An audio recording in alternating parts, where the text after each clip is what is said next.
Sugar, there's a reason why we lose.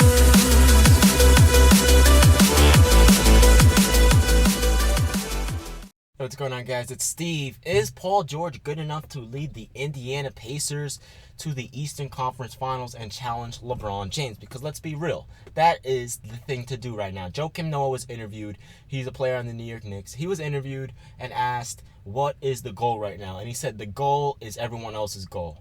Challenge LeBron James. Try to beat LeBron because everything goes through LeBron. The NBA revolves around him pretty much, right? So Paul George has a really good roster now, but is he good enough to carry that roster to the Eastern Conference Finals? Now let's look at their roster. Aaron Brooks, Monte Ellis, Jeremy Evans, Al Jefferson, CJ Miles, Kevin Seraphin, Rodney Stuckey, Jeff Teague, Miles Turner, and Thaddeus Young. Now their backcourt has a lot of depth.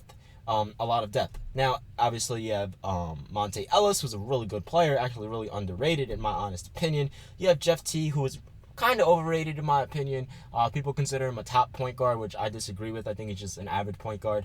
But, you know, he had a solid year in Atlanta, and then everyone just got on the hype train. But overall, I just think he's a solid point guard. Nothing too special about him. No crazy numbers or anything like that. He's nothing compared to, like, the Currys and Westbrooks and, I can't even think right now, man. But you know what I'm trying to say, like the Lillards and the John Walls, and he's not even on that level, or the Derrick Rose. He's not on that level, right? He's just a solid point guard in my opinion, which there's nothing wrong with because they already have the guy that can carry them. They have Paul George on that team, and Paul George is a really good player.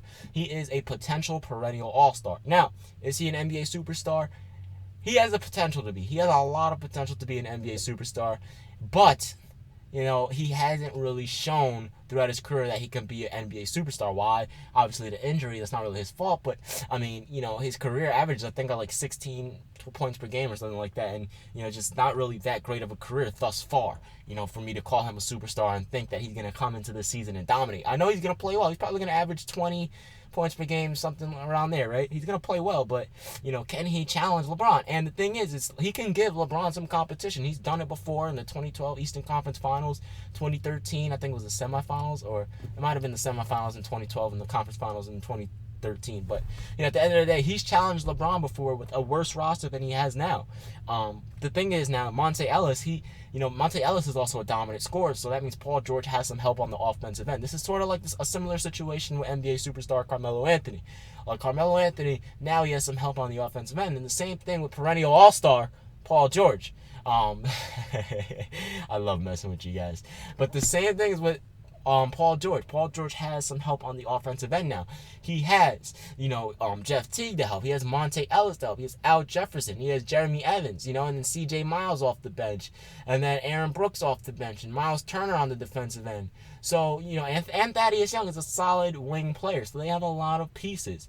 They have a lot of good pieces. Now, in terms of matching up with the Cleveland Cavaliers, I think the Cavaliers have a better roster just because obviously they have they have one NBA superstar and two All-Stars, in Kyrie Irving and Kevin Love. But, they're still really good players. Those are three really good players on the same team.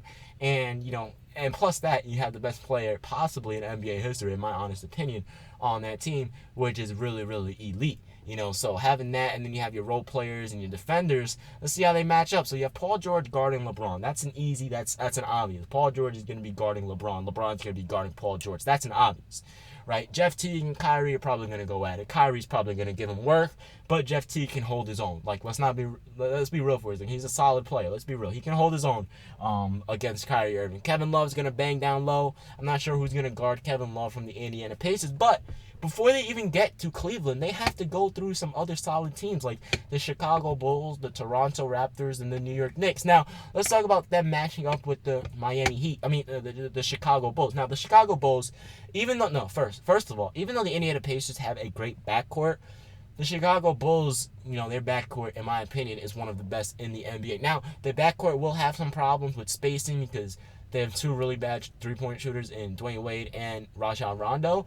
But, you have Dwyane freaking Wade. You have Rajon Rondo, who's still a top 10 point guard. And you have Jimmy Butler, who's a top 25 player right now in the NBA. Top 20, possibly, in the NBA. So that's a really good backcourt.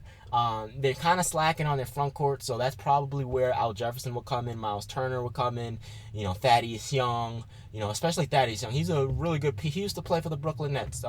He's a really solid piece to have on the team. Really good defensive player, strong wing player. He's a great solid player, man. A great forward. So against the Chicago Bulls, matchup wise, it'll probably go neck to neck. I think probably Indiana will come. I don't know yet. It's really tough to see because there's so many new teams in the Eastern Conference, which is amazing because the Eastern Conference is competitive. But to sit here and say like the Pacers can beat the Bulls, or the Pacers can beat the Knicks, or the Knicks can beat the Pacers, or Toronto's going to beat Indiana, or Toronto's going to beat New York, we can't sit there and say that yet because most of these teams are new. Like even Toronto is a different team. Toronto, I mean, they lost Biyombo. They what's his name? Valanciunas is healthy. They lost players and they got some players. And Indiana, their whole team is pretty much brand new. New York's whole team is brand new. Chicago's whole team is brand new. So now we have 4 possible contenders in the Eastern Conference, just based off looking at that roster. But it all has to come in to how we play well. Now, if you're watching training camps and, you're really watching games like I am, and training camp and practices and workouts and preseason that just started, if you're watching that, you can see that Dwyane Wade is looking good. You can see that Kevin Durant on the Golden State Warriors is looking good. Carmelo's looking good like always. Derrick Rose is looking like, wow. Like I was shocked when I first saw Derrick Rose at practice. I was like, whoa, he's looking good, man. Like not like all-star level, not MVP Rose, but like all-star level Rose. Like I'm telling you guys, he's back, man. And then on top of that, you have a healthy Paul George, who just came off possibly his best season in his career.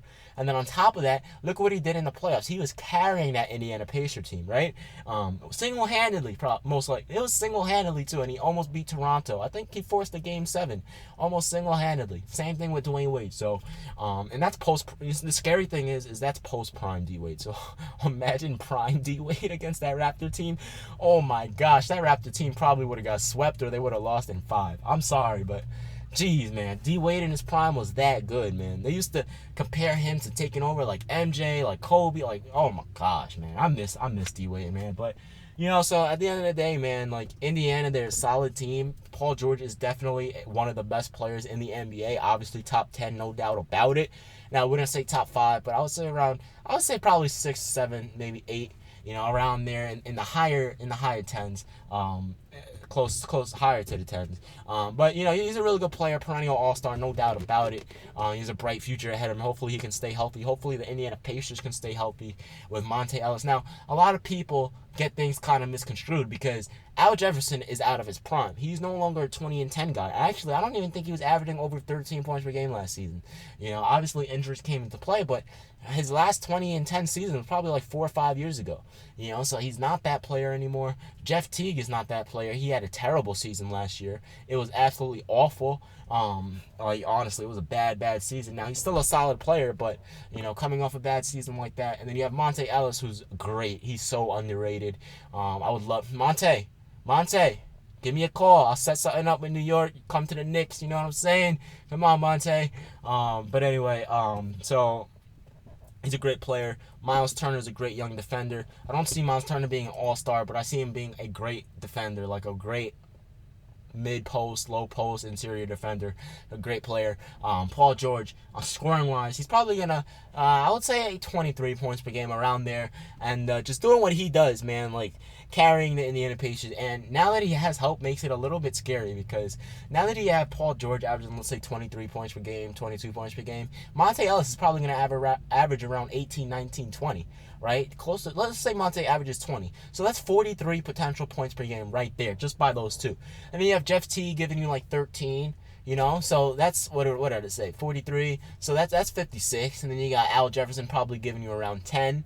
That's 66. And then you have all these other players like Thaddeus Young giving you around 7 or 8, probably even more than that, probably like 9 or 10. So, I mean, they have a lot of good scorers on that team, which is good because during the course of the first few quarters and, when it's not close game, Paul George doesn't have to go hard and he could preserve his body. I know he's kind of young and he doesn't want to do that, but he has to think long term, man. Like, you were injured. You don't want to put yourself in that position again. You know what it's like to miss a whole season because of injury. You have so much potential. You don't need to go hard during the regular season. You don't. You know, just cruise through the regular season, allow a lot of other players to do most of the scoring, but when they need you to do the scoring, just do the scoring. Sort of do it like Carmelo did last year. You know, just cruise through. You know, don't worry about trying to score all the time. Pass more. You know, that's why Melo had a career high in assists, and I expect Paul George to do the same thing. You know, just pass more, play slower, slow down that game. Rely on that size up game. Don't use your athleticism. You don't want to get injured. Save all that for the playoffs.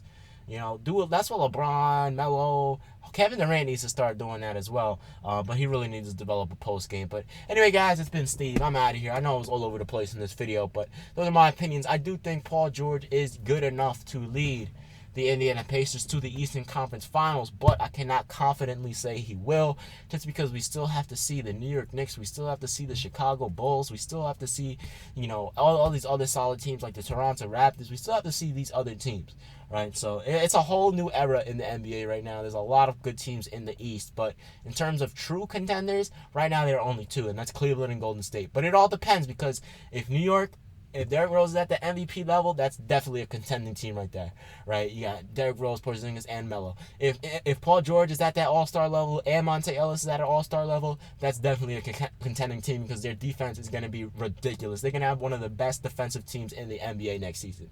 And then on the offensive end, you don't even got to worry about it, because you got Paul George and you got Monte Ellis, and you have all these other solid scorers with a great starting point guard in Jeff Teague. You know, I'm not saying he's an all-star, but he's a great piece to have on a team. So overall, man, they're a solid team, but we still have to see how they play first. So don't get too ahead of ourselves yet. The NBA season is still 23 days away. Anyway, guys, it's been Steve. I'm out of here. And if you made it to this end of the video, I love you guys. Peace. Sugar, there's a reason.